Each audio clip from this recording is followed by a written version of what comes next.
Good morning, students. Today in this class we are going to discuss about the constructive and destructive interference and the condition of constructive and destructive interference. By now we have studied in the basic theory that amplitude of resultant wave A is given as under root of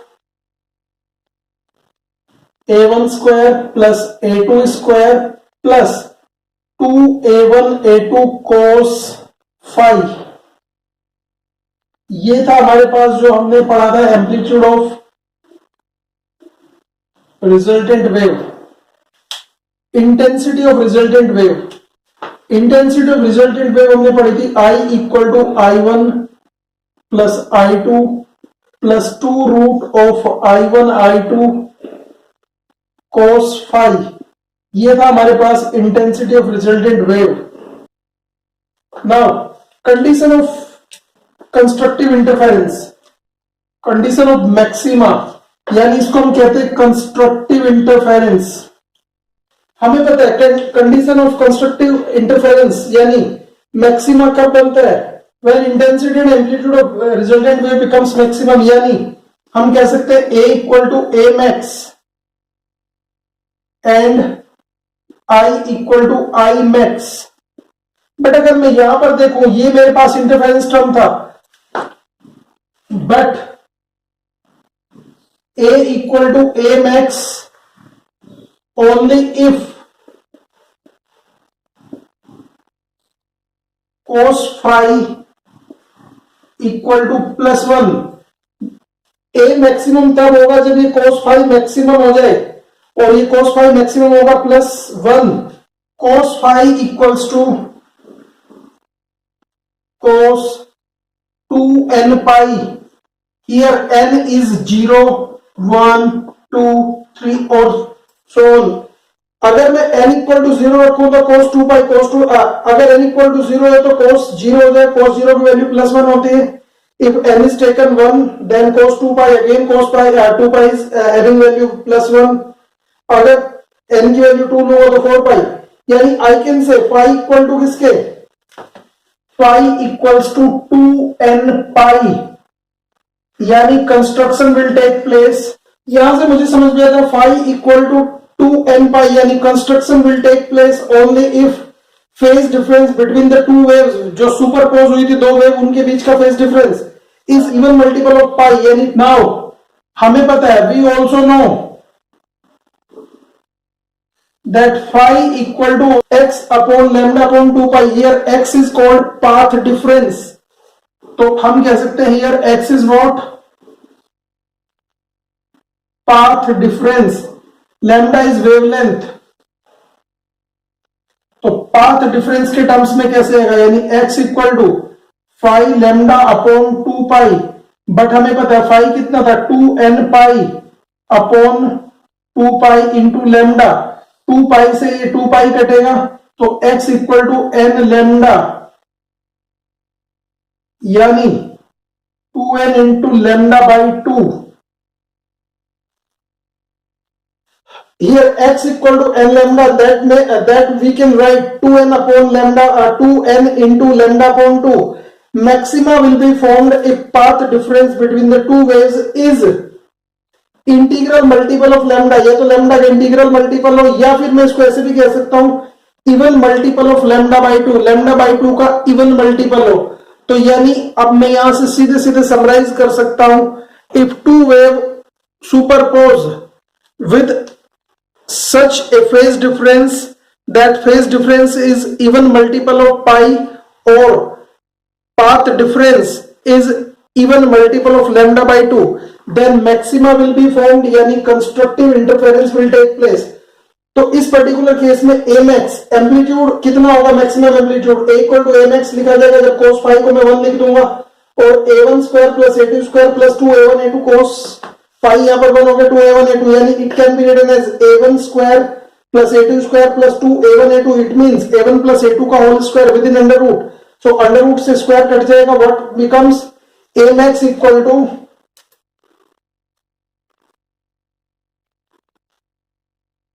a1 plus a2, ये लिखा जाएगा मेरे पास A1 plus A2। Now हमें पता है I equal to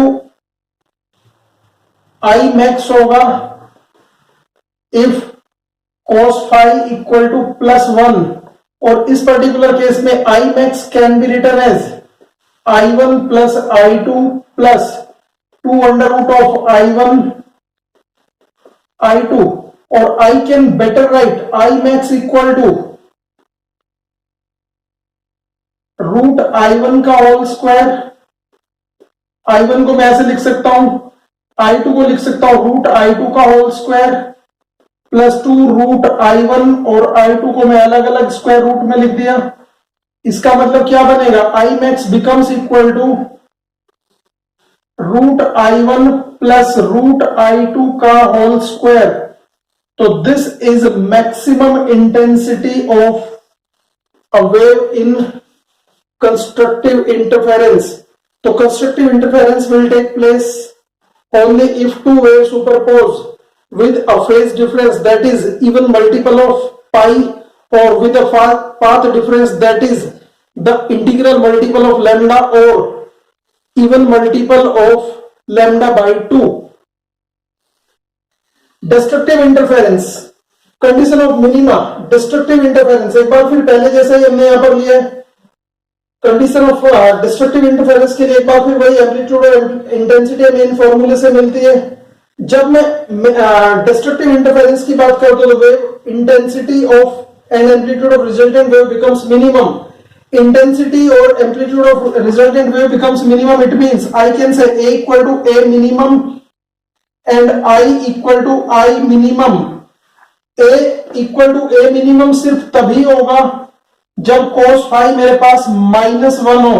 cos की जो minimum value होती है वो -1 होती है, और इस पर्टिकुलर केस में अगर मैं बात करूं तो cos phi should be equal to cos 2n plus 1 pi, here n equal to 0 1 2 3 and so on, n is any integer.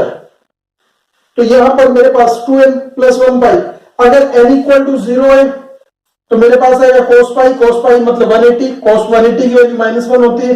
अगर n इक्वल टू 1 लेता हूं मैं तो 3 पाई एक बार फिर -1 है, नेगेटिव वैल्यू है -1। अगर n इक्वल टू 2 लिया तो 5 पाई और 7 पाई, इस तरह से क्या है और मल्टीपल। तो इसका मतलब मैं कह सकता हूं phi equals to 2n plus 1 pi, यानी minima will be formed if phase difference between the two waves is an odd multiple of pi। अगर pi का odd multiple है तभी मिनिमा यहां पर बनेगा, अदरवाइज ये मिनिमा नहीं बनेगा। नाउ अगर मैं इन टर्म्स ऑफ पाथ डिफरेंस देखूं तो मुझे पता है phi इक्वल टू होता है x upon lambda into 2 pi, और यहां से x can be written as phi upon 2 pi into lambda, putting value x equal to 5 था मेरे पास 2n प्लस 1 पाई और divided by 2 pi into lambda.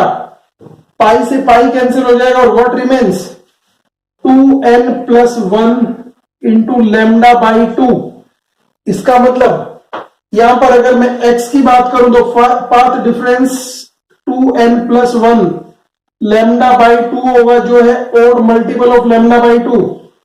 अगर n इक्वल टू यहां पर 0 1 2 3 एंड सो ऑन दिया जाए तो n 0 पर ये लैम्डा बाई 2 बन जाएगा, n इक्वल टू 1 लेने पर 3 लैम्डा बाई 2, 3 लेने पर ये 2 लेने पर ये 5 लैम्डा बाई 2। तो this way we can say will be formed if path difference between the two waves is an odd multiple of lambda by 2, और मिनिमा पर एम्पलीट्यूड कितना होगा a मिनिमम इक्वल टू, यहां पर जैसे ही मैं -1 रखता हूं cos phi की जगह तो ये it becomes a1 square plus a2 square -2a1 a2, cos phi की जगह -1 मैंने रख दिया, and we can write it as under root of a1 minus a2 का होल स्क्वायर, और we can say a minimum becomes equal to a1 minus a2। यही है मेरे पास मिनिमम एम्पलीट्यूड। और अगर मैं बात करूं यहां पर मिनिमम इंटेंसिटी की, तो आई मिनिमम क्या होगा, आई मिनिमम होगा I1 plus I2 minus 2√I1 I2, और this can be written as I minimum equals to √I1 minus √I2 का होल स्क्वायर. तो this way we can say the condition of destructive interference is achieved, and this will be the intensity and amplitude of resultant wave in destructive interference. So this is all about the construction and destruction conditions, comparison of intensities of maxima and minima. We know for maxima I max directly proportional to A max square, or I can say I max can be written as K times A max. Equation 1. For minima, अगर आप minima की बात करें तो I minimum is directly proportional to A minimum square, यानी minimum amplitude का square होगा, और यहां से मैं कह सकता हूं I minimum can be written as K times of A minimum square. This is equation 2. Dividing equation 1 by 2, what I have, I max divided by I minimum, and that is what, A max square divided by A minimum square, because K is a common ratio, that is cancelled. But हमें पता है A max is what, A1 plus A2 का whole square. I can say I max ratio I minimum may be written as A1 plus A2 का whole square divided by A1 minus A2 का whole square. This is the formula. ये हमारे पास एक formula आया. If I take A2 common from here, तो it becomes A2 square, और यहां से बचेगा मेरे पास A1 अपॉन A2 प्लस 1 का होल स्क्वायर डिवाइडेड बाई, अगर मैं नीचे से भी A2 स्क्वायर कॉमन ले लेता हूं तो मेरे पास बचेगा A1 अपॉन A2 माइनस 1 का होल स्क्वायर. A2 स्क्वायर से A2 स्क्वायर कैंसिल हो जाएगा, और I can say I max divided by I minimum can be written as R plus 1 divided by R minus 1 का whole square. Here R equal to A1 upon A2, that we call amplitude ratio.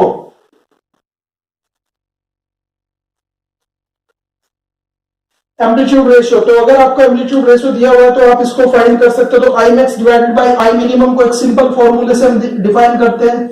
I max by I minimum equal to R plus 1 divided by R minus 1 और इस सारे का whole square. This is what the ratio of intensity in terms of amplitude ratio. अगर आपको amplitude ratio बता रखा है तो आप इसको ऐसे फाइंड कर सकते हैं. एक क्वेश्चन यहां पर हम ले लेते हैं. ये कहता है 2 coherent source of intensity 100:1 interfere, means light from 2 coherent sources of intensity 100:1 interfere. Find the intensity ratio of maxima and minima. Maxima और मिनिमा का इंटेंसिटी रेशियो मिल रहा है, तो हमें सबसे पहले गिवन है I1 ratio I2, that is what 100:1.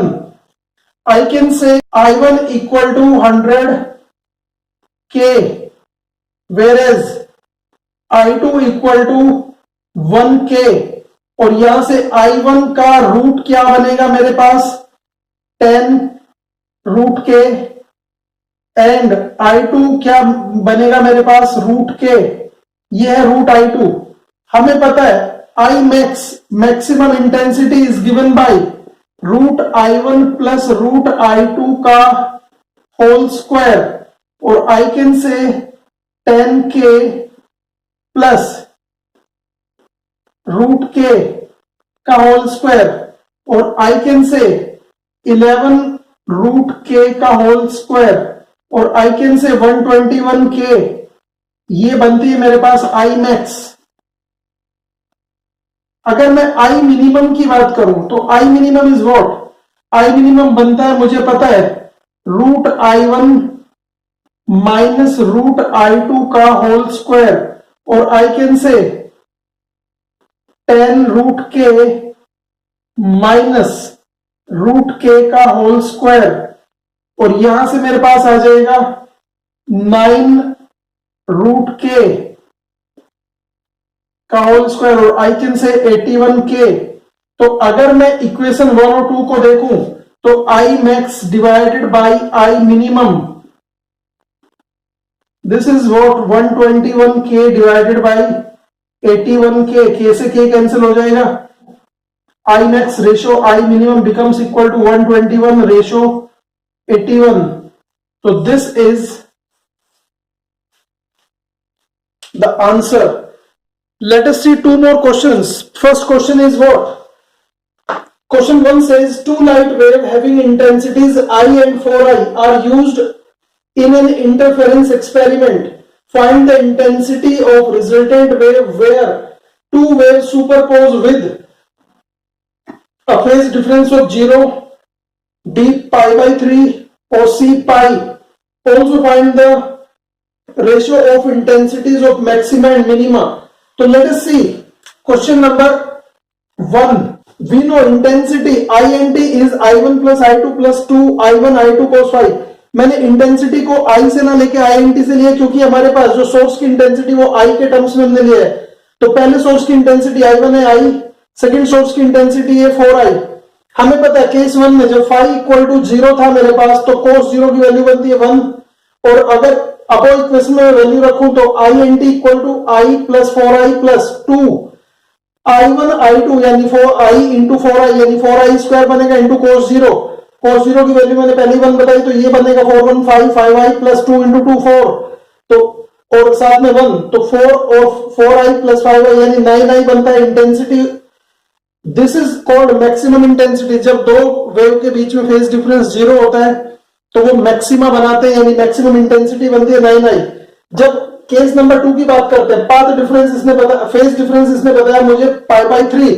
अगर फेज डिफरेंस पाई बाई 3 का तो cos फाई की वैल्यू बनती है cos पाई बाई 3 यानी 1/2, cos 60 की वैल्यू 1/2 होती है।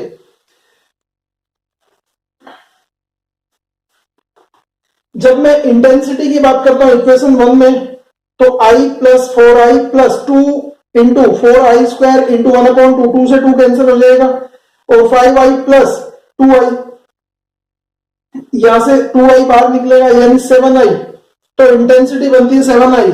जब मैं c की बात कर रहा हूं, c मतलब जब पाथ डिफरेंस जब फेज डिफरेंस हमारा पाई का है, जब फेज डिफरेंस पाई है तब क्या होगा, cos पाई की वैल्यू -1 होती है और इंटेंसिटी लिखी जाएगी i plus 4i minus 2 into 4i square, क्योंकि अंदर 4i स्क्वायर बनता है मेरे पास, और cos फाई को मैंने -1 ऑलरेडी लिख लिया है, ये बनेगा 5i, यहां से बनेगा 4i यानी इंटेंसिटी होगी i। हमें पता है जब दो वेव सुपरपोज करती है with odd multiple of pi या उनके बीच में phase difference odd multiple of pi होता है तो वो मिनिमा बनाते हैं, यानी ये इंटेंसिटी मिनिमम होगी, आई मिनिमम इज आई। इसने क्वेश्चन के लास्ट में पूछा find the ratio between maximum and minima, so intensity of maximum and minimum will be 9:1।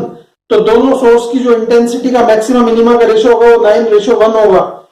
This is question number 1। This is a good question. More question may be asked on the same pattern. Let us see question number 2. This question is question number 5 in your NCERT book. ये question 5 है आपकी NCERT book में। Question says in YDSC Young's double slit experiment, although हमने अभी नहीं पढ़ा है but इसमें एक बहुत छोटी सी कंडीशन YDSC की लगेगी, बाकी इसमें सब कुछ नॉर्मल अभी नहीं फॉर्मूले पर होगा। In YDSC the intensity of light at a point on screen where path difference is lambda is k units। जहां पाथ डिफरेंस लैम्डा है जिस पॉइंट ऑफ स्क्रीन पर, वहां इंटेंसिटी के मानी है इसने। Find the intensity of light at that point where path difference is lambda by 4। और lambda by 3 and lambda by 2। YDSC में हमें बस एक चीज याद रखनी है, in YDSC Young's double slit experiment में दोनों सोर्स या दोनों स्लिट जो ली जाती है उनकी विड्थ इक्वल होती है, यानी दोनों सोर्स की इंटेंसिटी इक्वल होती है। I1 equal to I2 that is equal to I0। मैंने मान लिया दोनों सोर्स की जो इंटेंसिटी वो I0, हमें पता है ratio formula of intensity I equal to होता है I1 plus I2 plus 2I1 I2 का रूट cos फाई। अब क्योंकि मेरे पास दोनों इंटेंसिटी सेम है तो I can say I equal to I0 plus I0 plus 2 under root of I0 into I0 cos phi, और ये मेरे पास बनेगा 2I0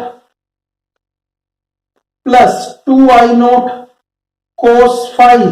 यहां से इंटेंसिटी का एक नया फॉर्मूला YDSC में निकल के आता है, that I call I0। 2I0 मैंने कॉमन निकाला, 1 प्लस cos फाई अंदर बचेगा।